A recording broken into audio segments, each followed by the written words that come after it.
ಬಸವರಾಜ ಬೊಮ್ಮಾಯಿ ಅವರು ನನ್ನ ಪ್ರಾಣ, ನನ್ನ ಆತ್ಮೀಯ, ನನ್ನ ಆತ್ಮ ಶ್ರೀರಾಮುಲು ಅವರಿಗೆ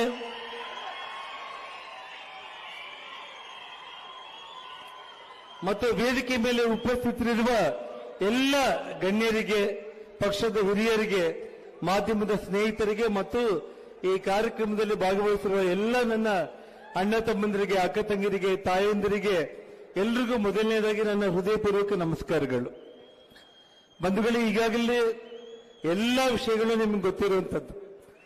ಮಾಧ್ಯಮಗಳಲ್ಲಿ ನಾನು ಬಹಳ ಬಿಡಿಸಿ ಸ್ಪಷ್ಟವಾಗಿ ಹೇಳಿರುವಂತದ್ದು. ನನ್ನ ಶ್ರೀಮತಿ ಮತ್ತು ನನ್ನ ಸಹೋದರ ಸೋಮಶೇಖರ್ ರೆಡ್ಡಿ ಎಲ್ಲ ವಿಚಾರಗಳನ್ನು ಹೇಳಿದ್ದಾರೆ. ನಮಗೆ ಬೆಂಬಲವಾಗಿ ಇಡೀ ಪಕ್ಷದ ಎಲ್ಲ ಹಿರಿಯ ನಾಯಕರುಗಳು ಎಲ್ಲರೂ ಇಲ್ಲಿಗೆ ಆಗಮಿಸಿದ್ದಾರೆ. ಎಲ್ರಿಗಿಂತ ಮಿಗಿಲಾಗಿ ನಮ್ಮ ಪ್ರಾಣ ಅದು ಎಲ್ಲಿದೆ ಅಂತಂದ್ರೆ ಅದು ನಿಮ್ಮ ಕೈಯಲ್ಲಿದೆ ಅಂತೇಳಿ ಇವತ್ತು ನೀವು ಬಂದಿದ್ದೀರಲ್ಲ, ಅದಕ್ಕಿಂತ ದೊಡ್ಡ ಆಶೀರ್ವಾದ ಇನ್ನೊಂದಿಲ್ಲ. ಬಂಧುಗಳೇ, ಇವತ್ತು ಒಂದೇ ಒಂದು ಮಾತು ನಾನು ಹೇಳಿ ಬಯಸ್ತೇನೆ. ನಾನು ಕಳೆದ 99 ತಾಯಿ ಸುಷ್ಮಾ ಸ್ವರಾಜ್ ಚುನಾವಣೆ ನಂತರ 2004ರಿಂದ 2024 ತನಕ ಕೂಡ ಇವತ್ತು ಬಿಜೆಪಿ ಸಂಸದರು, ಎಂಎಲ್ಎಗಳು, ಜಿಲ್ಲಾ ಪಂಚಾಯಿತಿಯಿಂದ ಎಲ್ಲ ಕಡೆ ನಾವು ಗೆದ್ದಿದ್ದು. ಆದರೆ ನಮ್ಮಲ್ಲಿ ಆಗಿರುವಂತಹ ವ್ಯತ್ಯಾಸದಿಂದ ಶಾಸಕರಾಗಿರುವಂತ ಈ ಕಾಂಗ್ರೆಸ್ ಕ್ರಿಮಿನಲ್ಗಳು ಇವತ್ತು ಜನಾರ್ದನ್ ರೆಡ್ಡಿನ ಮುಗಿಸ್ತಾರೆ ಅಂತಂದ್ರೆ ಒಂದೇ ಒಂದು ಮಾತು ಹೇಳ್ತೀನಿ ಬಂಧುಗಳೇ, ಇವರ ಕಾಂಗ್ರೆಸ್ ಅಧಿನಾಯಕಿ ಸೋನಿಯಾ ಗಾಂಧಿ, ಸಿದ್ದರಾಮಯ್ಯ, ಇಡೀ ಭಾರತ ದೇಶದಲ್ಲಿ ಎಲ್ಲರೂ ಸೇರಿ ನನ್ನನ್ನು 4 ವರ್ಷ ಜೈಲಲ್ಲಿ ಇಟ್ಟಿದ್ರು ಕೂಡ ನನ್ನ ಮುಗಿಸಲಿಕ್ಕೆ ಇವ್ರ ಕೈಲಿ ಆಗ್ಲಿಲ್ಲ. ಎಷ್ಟು ತೊಂದರೆಗಳನ್ನು ಕೊಟ್ಟರು ಕೂಡ ಎದೆಗುಂದಿದೆ ನನ್ನ ಬಳ್ಳಾರಿ ಜನರ ನಂಬಿಕೆ, ಪ್ರೀತಿ, ವಿಶ್ವಾಸವನ್ನ ದೃಷ್ಟಿಯಲ್ಲಿ ಇಟ್ಕೊಂಡು ನಾನು ಬದುಕಬೇಕು, ಬಳ್ಳಾರಿಗೆ ಹೋಗ್ಬೇಕು, ಮತ್ತೆ ನಾನು ಸಾಧಿಸಲೇಬೇಕು ಅಂತೇಳಿ ಇವತ್ತು ನಾನು ಬದುಕ್ತಾ ಇದ್ದೇನೆ. ಬಂಧುಗಳೇ, ಇವತ್ತು ನನ್ನ ಮನೆ ಮೇಲೆ ಇವತ್ತು ಆ ಭರತ್ ರೆಡ್ಡಿ ಪ್ರೈವೇಟ್ ಗನ್ಮೆನ್ಗಳನ್ನ, ಪೆಟ್ರೋಲ್ ಬಾಂಬ್ಗಳನ್ನ, ಬಾಟಲ್ಗಳನ್ನ, ಕಲ್ಲುಗಳನ್ನ ತಗೊಂಡು ಬಂದು ದಾಳಿ ಮಾಡಿ ಹತ್ಯೆ ಯತ್ನ ಮಾಡಬೇಕಂತಂದ್ರೂ ಕೂಡ ಈ ಲಜ್ಜೆಗೇಡಿ ಸರ್ಕಾರ 15 ದಿನಗಳಾದರೂ ಕೂಡ ಆ ಭರತ್ನನ್ನ ಅರೆಸ್ಟ್ ಮಾಡಿಲ್ಲ. ಬಂಧುಗಳೇ, ಇವತ್ತು ನಾವು ಯಾಕೆ ಸಿಬಿಐಗೆ ನಾವು ಎಂಕ್ವೈರಿಗೆ ಕೇಳ್ತಾ ಇದ್ದೀವಿ ಅಂತಂದ್ರೆ, ಈ ಘಟನೆಯಲ್ಲಿ ಈ ನಗರದ ಡಿಎಸ್ಪಿ ನಂದಾರೆಡ್ಡಿ, ಎಎಸ್ಪಿ ರವಿಕುಮಾರ್ ಇಬ್ಬರು ಕೂಡ ಸೇರಿ ಆ ಭರತ್ ಜೊತೆಯಲ್ಲಿ ಇವತ್ತು ನಮ್ಮ ಮನೆ ಮೇಲೆ ದಾಳಿ ಮಾಡೋದಕ್ಕೆ ಅವರು ಪ್ರಯತ್ನ ಮಾಡಿರೋ ಕಾರಣ ಸಿಬಿಐಗೆ ಎಂಕ್ವೈರಿಗೆ ಆಗ್ಲೇಬೇಕು ಅಂತೇಳಿ ಇವತ್ತು ನಾವು ಆಗ್ರಹ ಮಾಡ್ತಾ ಇರೋದು. ಬಂಧುಗಳೇ, ಇವತ್ತು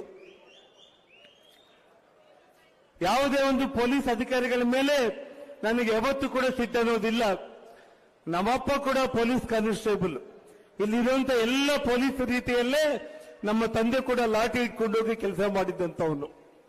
ಬಂಧುಗಳೇ, ಇವತ್ತು ಬಳ್ಳಾರಿಯಲ್ಲಿ ಇಡೀ ವಾರ್ಡ್ ನಾವು ನೋಡಿದವ ಆ ಹೆಣ್ಣುಮಗಳ ಬಟ್ಟೆಯನ್ನ ತೆಗೆದು ಅವಳೇ ತಕ್ಕೊಂಡಿದ್ದಾಳೆ ಅನ್ನುವಂತ ಸುಳ್ಳು ಕಟ್ಟುಕತೆಯನ್ನ ಹೇಳ್ತಾರೆ. ಕಮಿಷನರ್ 2 ಗಂಟೆಯಲ್ಲಿ ಮುಚ್ಚಿ ಹಾಕುವ ಪ್ರಯತ್ನ ಮಾಡಿದರು.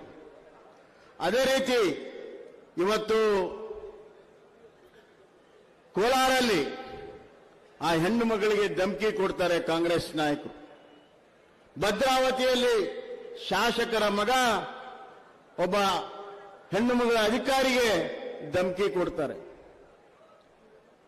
ಅದೇ ರೀತಿ ಚನ್ನಪಟ್ಟಣದಲ್ಲಿ ಮಾಗಡಿಯಲ್ಲಿ ತಹಸೀಲ್ದಾರ್ನ ನಿನ್ನ ಚಪ್ಪಲಿಯಲ್ಲಿ ಹೊಡಿಸ್ತೀನಿ ಅಂತಾನೆ. ಕೋಲಾರಲ್ಲಿ ನಿಮ್ಮನ್ನ ಸುಟ್ಟು ಹಾಕ್ತೀವಿ ಅಂತಾರೆ. ಸುಟ್ಟು ಹಾಕುವುದು, ಚಪ್ಪಲಿಯಲ್ಲಿ ಹೊಡೆಸುವುದು ಈ ಸರ್ಕಾರ, ಈ ಕಾಂಗ್ರೆಸ್ ಪಕ್ಷದ ಸಂಸ್ಕೃತಿ. ಬಂಧುಗಳೇ, ಯಾರಿಗೂ ನೆಮ್ಮದಿ ಇಲ್ಲ. ಇಲ್ಲಿ ರೈತರಿಗೆ ನೆಮ್ಮದಿ ಇಲ್ಲ, ಕೂಲಿಕಾರಿಗೆ ನೆಮ್ಮದಿ ಇಲ್ಲ, SC ST ಜನಾಂಗಕ್ಕೆ ನೆಮ್ಮದಿ ಇಲ್ಲ. ವಾಲ್ಮೀಕಿ ಬಗ್ಗೆ ಬಹಳಷ್ಟು ಮಾತನಾಡುವಂತವರು ಒಂದನ್ನ ನೆನಪಿಟ್ಕೋಬೇಕು. ವಾಲ್ಮೀಕಿ ಜನಾಂಗ 30 ವರ್ಷ ಹೋರಾಟ ಮಾಡ್ತು. ರಿಸರ್ವೇಶನ್ ಅನ್ನ ಹೆಚ್ಚು ಮಾಡ್ರಿ, 7% ಏರಿಸ್ರಿ, 3 ಇದ್ದಿದ್ದನ್ನ 7% ಏರಿಸ್ರಿ ಅಂತ ಹೋರಾಟ ಮಾಡ್ತು. ಆದರೆ ಕಾಂಗ್ರೆಸ್ನವ್ರು ಮಾಡಲಿಲ್ಲ. ನಾನು ಮುಖ್ಯಮಂತ್ರಿ ಆದ್ಮೇಲೆ ರಾಮ್ಲು ಅವರು ಬಂದರು. ಈ ಜನಾಂಗಕ್ಕೆ ವಿಶೇಷವಾಗಿರುವಂತಹ ಒಂದು ಕಾರ್ಯಕ್ರಮಗಳನ್ನು ಮಾಡಬೇಕು, ಅದಕ್ಕೆ ಎಸ್ಟಿಗೆ ಹೊಸ ಇಲಾಖೆಯನ್ನೇ ಮಾಡಬೇಕು ಅಂದ್ರು. ನಾವು ಮೊದಲನೆಯ ಕ್ಯಾಬಿನೆಟ್ ಮೀಟಿಂಗ್ ನಲ್ಲಿ ಎಸ್ಟಿಗೆ ಹೊಸ ಇಲಾಖೆಯನ್ನು ಮಾಡಿದ್ವಿ ಸೆಕ್ರೆಟರಿಯೇಟ್ ಅಲ್ಲಿ. ಅದೇ ರೀತಿ ವಾಲ್ಮೀಕಿಯ ಗುರುಗಳು ರಾಮ್ಲು, ಹನುಮಂತು ಎಲ್ಲರ ನೇತೃತ್ವದಲ್ಲಿ ಬಂದು ಅವರು ಉಪವಾಸ ಕೂತರು. ವಾಲ್ಮೀಕಿ ಸ್ವಾಮೀಜಿ ಅವರು 232 ದಿವಸ ಉಪವಾಸ ಕೂತ್ರೆ ಒಬ್ಬ ಕಾಂಗ್ರೆಸ್ ನಾಯಕನು ಹೋಗಲಿಲ್ಲ. ಇದು ನೀವು ವಾಲ್ಮೀಕಿಯ ಸಮುದಾಯದ ಬಗ್ಗೆ ಇರುವಂತಹ ಗೌರವ. ನಾನು ಹೋಗಿ ಸನ್ಮಾನ್ಯ ಯಡಿಯೂರಪ್ಪನವರು ಅವತ್ತು ನಮ್ಮ ಮುಖ್ಯಮಂತ್ರಿಗಳಿದ್ರು, ಅವರ ಒಂದು ಮಾತಿನಂತೆ ಇವತ್ತು ಅವ್ರನ್ನ ಎಬ್ಬಿಸಿ ನಾನು ಮುಖ್ಯಮಂತ್ರಿ ಇದ್ದಾಗ ಐತಿಹಾಸಿಕವಾದಂತಹ ನಿರ್ಣಯವನ್ನ ಮಾಡಿ 4% 7% ಮಾಡಿ ಆದೇಶವನ್ನ ಮಾಡಿ ವಿಧಾನಸಭೆಯಲ್ಲಿ ಅದನ್ನ ತಂದು ಆದೇಶವನ್ನ ಮಾಡಿ ಗವರ್ನರ್ ಇಂದ ಆದೇಶವನ್ನ ಮಾಡಿಸಿ ಇವತ್ತು ನೂರಾರು ಮಕ್ಕಳು ಎಸ್ಟಿ ಮಕ್ಕಳಿಗೆ ಇವತ್ತು ಮೆಡಿಕಲ್ ಸೀಟ್ ಸಿಗ್ತಾ ಇದೆ, ಇಂಜಿನಿಯರಿಂಗ್ ಸೀಟ್ ಸಿಗ್ತಾ ಇದೆ. ಅದಕ್ಕೆ ಇವತ್ತು ಆ ದಿಟ್ಟ ನಿರ್ಣಯವನ್ನ ತೆಗೆದುಕೊಂಡಿರುವಂತಹದ್ದು ನಮ್ಮ ಸರ್ಕಾರ, ಬಿಜೆಪಿ ಸರ್ಕಾರ, ಸನ್ಮಾನ್ಯ ಯಡಿಯೂರಪ್ಪನವರ ನಾಯಕತ್ವದ ಸರ್ಕಾರ. ರಾಮ್ಲು ಅವರ ಒಂದು ಹೋರಾಟಕ್ಕೆ ಫಲ ಸಿಕ್ಕಿದೆ, ಆ ಸ್ವಾಮೀಜಿಯವರ ಹೋರಾಟಕ್ಕೆ ಫಲ ಸಿಕ್ಕಿದೆ.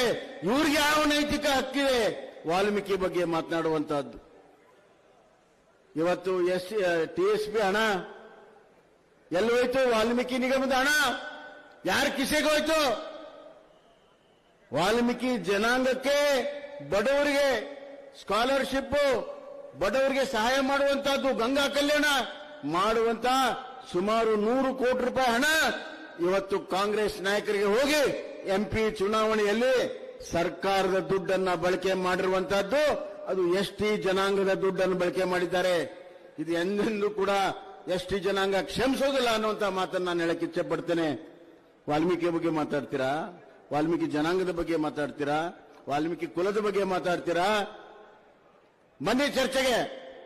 ನಿಮ್ ಕಾಲದಲ್ಲಿ ಏನಾಗಿದೆ, ನಮ್ಮ ಕಾಲದಲ್ಲಿ ಏನಾಗಿದೆ, ವಾಲ್ಮೀಕಿ ಜನಾಂಗಕ್ಕೆ ಅನ್ನೋದನ್ನ ಚರ್ಚೆ ಮಾಡೋಣ, ಒಂದೇ ವೇದಿಕೆಯಲ್ಲಿ ಚರ್ಚೆ ಮಾಡೋಣ ಅನ್ನುವಂಥ ಸವಾಲನ್ನ ಇವತ್ತು ನಾನು ಹಾಕ್ತೇನೆ. ಇವತ್ತು ದೊಡ್ಡ ಅನ್ಯಾಯ ಆ ಜನಾಂಗಕ್ಕೆ ಮಾಡಿ